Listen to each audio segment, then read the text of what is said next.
मारवाड़ का इतिहास। मारवाड़ में राठौड़ वंश का शासन था। हम पढ़ते हैं कि राठौड़ों की उत्पत्ति कन्नौज से आए थे। एक्चुअली में राठौड़ जो थे राजस्थान के वंशज नहीं थे। ये कन्नौज जो कि उत्तर प्रदेश में पड़ता है वहाँ के घेड़वाल वंश से संबंधित थे, जो कि दक्षिणी भारत के राष्ट्रकूट वंश को प्रतिशोधित करते हैं। घेड़वाल वंश से उन्होंने एक बार राव सिंह जो कि यहाँ आए थे वर्ष 1240 में पालीवाल ब्राह्मणों की सहायता से कन्नौज से मारवाड़ आए थे तथा उन्होंने यहाँ पर राजधानी बनाई थी खेड़ बाड़मेर को, तथा इनकी छत्री है बिट्ठू पाली के अंदर। इसके अगले राजा हैं राव दुहड़।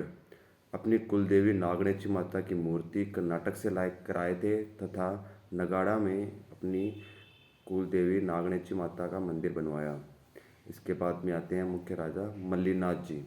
मल्लीनाथ जी की राजधानी थी मेवानगर बाड़मेर। मल्लीनाथ जी पश्चिमी राजस्थान के लोक देवता हैं। मल्लीनाथ जी के कारण बाड़मेर को मल्लानी क्षेत्र कहा जाता है। गिंदोली के गीत गणगौर पर गाए जाते हैं। यह भी एक महत्वपूर्ण प्रश्न है। गिंदोली के गीत गणगौर पर गाए जाते हैं। मल्लीनाथ जी की राजधानी थी मेवानगर तथा इसी कारण बाड़मेर के संपूर्ण बाड़मेर क्षेत्र को मल्लीनाथ जी के कारण ही मल्लानी क्षेत्र भी कहा जाता है। अगले राजा हैं रावचुंडा। रावचुंडा वही है जिन्होंने अपनी बेटी की शादी राणा लाखा के साथ की थी। प्रतिहारों इंदा राजा ने अपनी राजकुमारी की शादी चुंडा से की तथा जोधपुर दहेज में दिया था। अब राठौड़ों की राजधानी मेवानगर बाड़मेर की जगह जोधपुर मंडोर बन गई थी। राव जोधा जो 1459 ईस्वी में जोधपुर की स्थापना की गई। जोधपुर में मेहरानगढ़ किले का निर्माण करवाया। करणी माता रणमल की बहन ने मेहरानगढ़ किले की नींव रखी थी। जोधा के बेटे बीका ने बीकानेर की स्थापना की थी। जैसे हम पढ़ते हैं 1459 में जोधपुर की स्थापना हुई, उसी तरह से उसके 100 वर्ष पश्चात 1559 के अंदर उदयपुर की स्थापना हुई थी।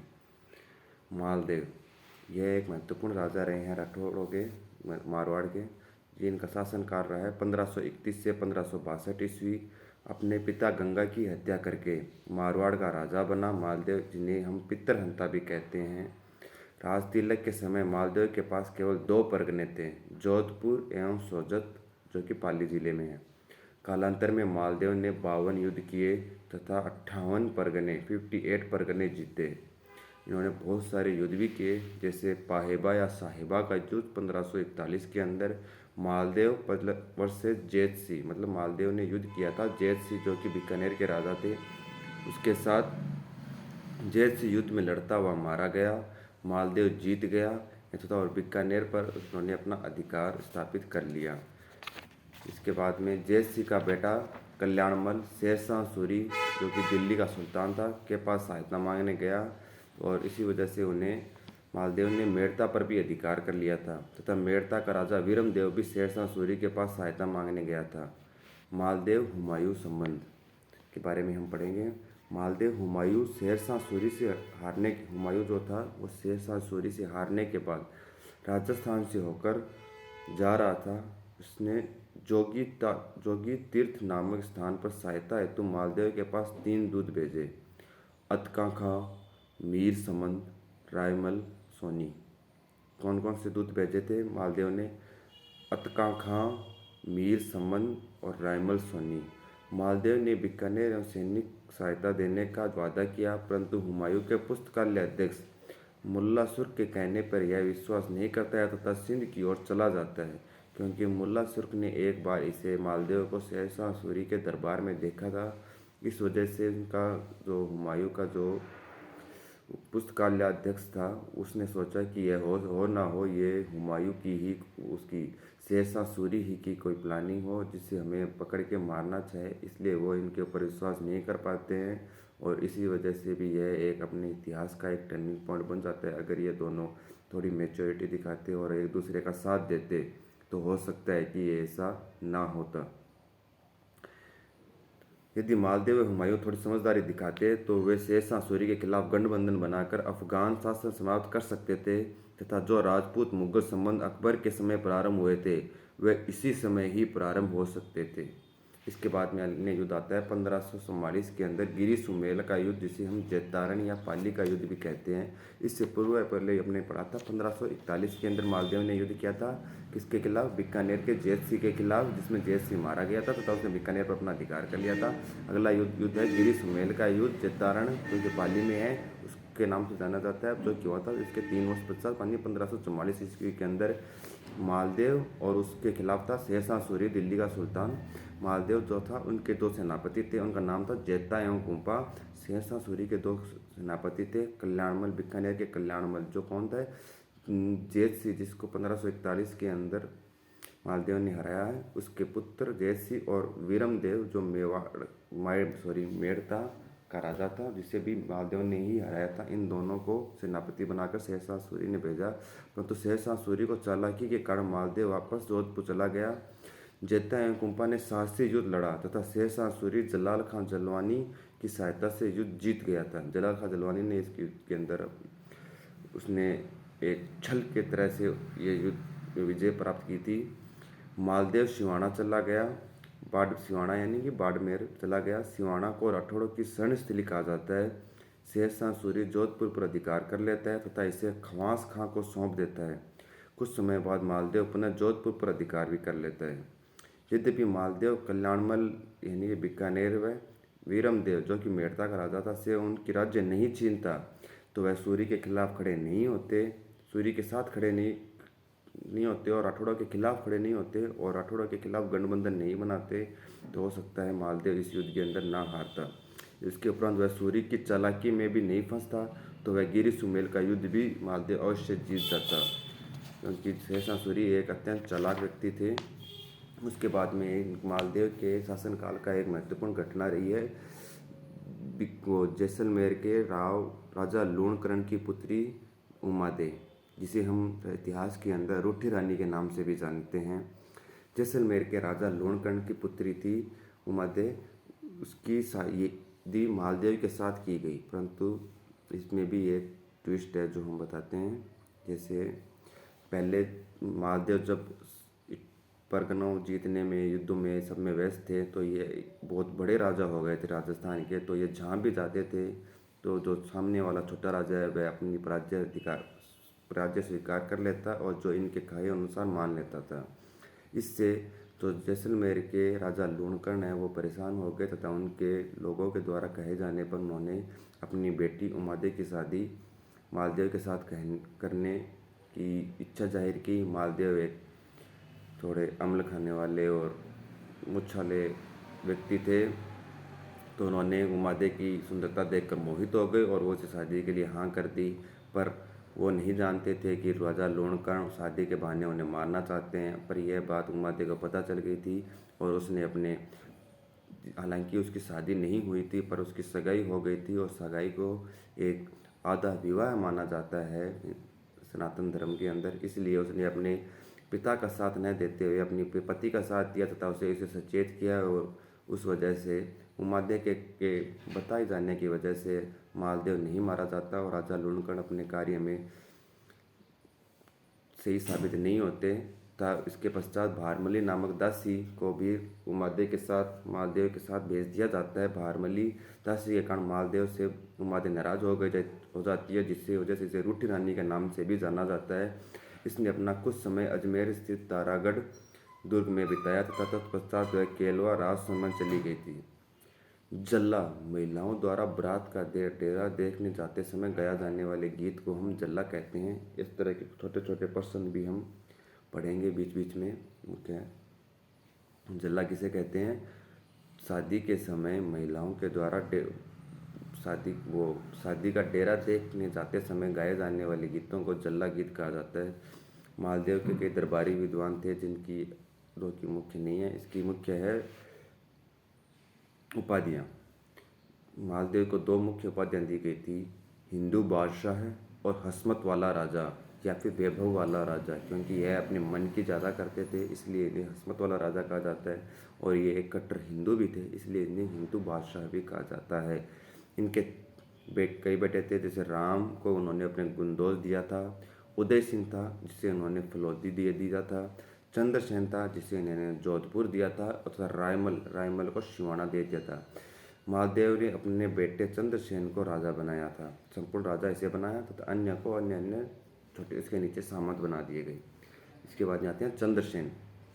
बड़ा भाई सहायता हेतु इसके चंद्रसेन हालांकि मालदेव के सबसे बड़े बेटे नहीं थे, इस वजह से इनका जो बड़ा भाई था उसे लगा कि राजा मुझे बनना चाहिए, तो इसलिए वह अकबर के पास चला गया था और अकबर ने जोधपुर पर आक्रमण कर दिया।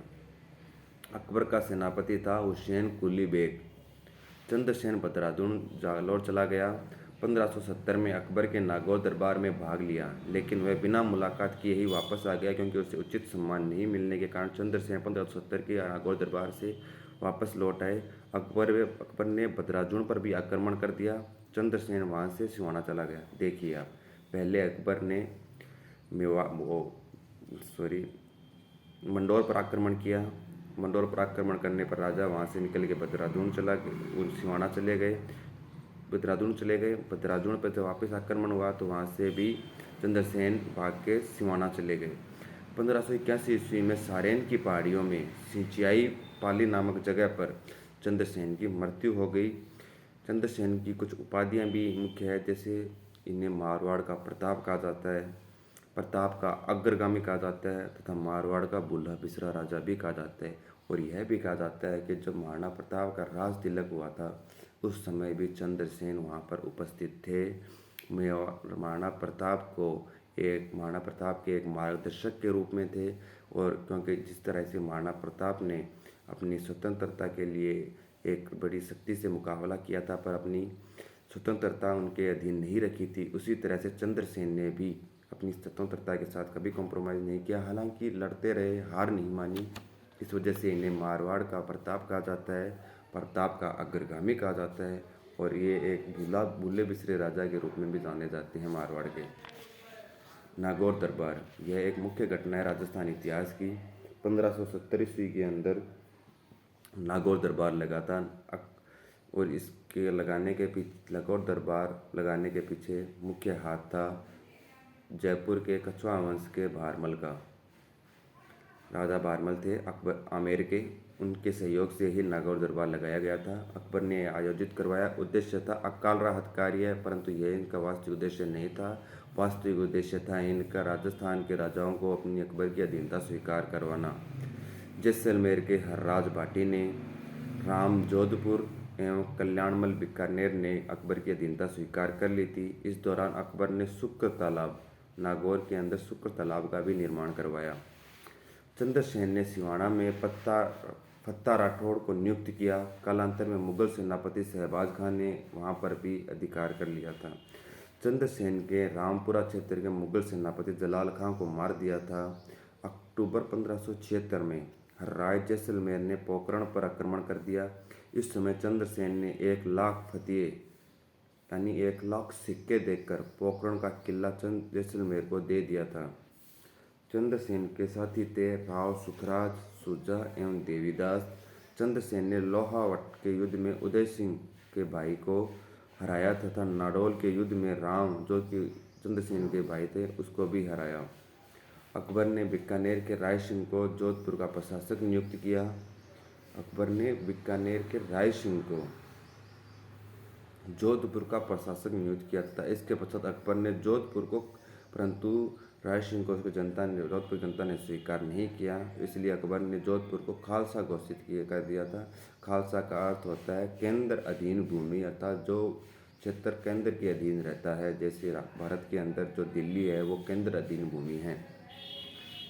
मोटा राजा उदय सिंह, पहले जैसे राजस्थान के अंदर अजमेर था, अजमेर भी एक केंद्र शासित प्रदेश के रूप में जाना जाता था। मोटा राजा उदय सिंह 1583 से 1595 ईस्वी मारवाड़ का पहला राजा जिसने अकबर की अधीनता स्वीकार की थी। इसके पश्चात चंद्रसेन ने स्वीकार नहीं की थी, उसके बाद में मोटा राजा उदय सिंह ने स्वीकार की थी। इसी तरह से महाराणा प्रताप ने अकबर की अधीनता स्वीकार नहीं की थी, पर उसके बेटे अमर सिंह फर्स्ट ने उनकी अधीनता स्वीकार कर ली थी। मारवाड़ का पहला राजा जिसने अकबर की अधीनता स्वीकार की थी कौन था? मोटा राजा उदय सिंह था। तथा इसने अपनी राजकुमारी मानी बाई, जिसे हम जोधाबाई के नाम से भी जानते हैं, की शादी जहांगीर से की। मानी बाई की उपाधि थी जगत गुसाई। मानी बाई के बेटे हुए खुर्रम, जिसे आगे जाके शाहजहाँ के नाम से राजा बनते हैं, जो कल्ला रायमलोद। कल्ला रायमलोद कौन थे? उदय सिंह के भाई उदय सिंह का भाई था तथा रायमल का बेटा था। यह सिवाड़ा का सामंत था। 1590 में अकबर ने सिवाड़ा पर आक्रमण किया।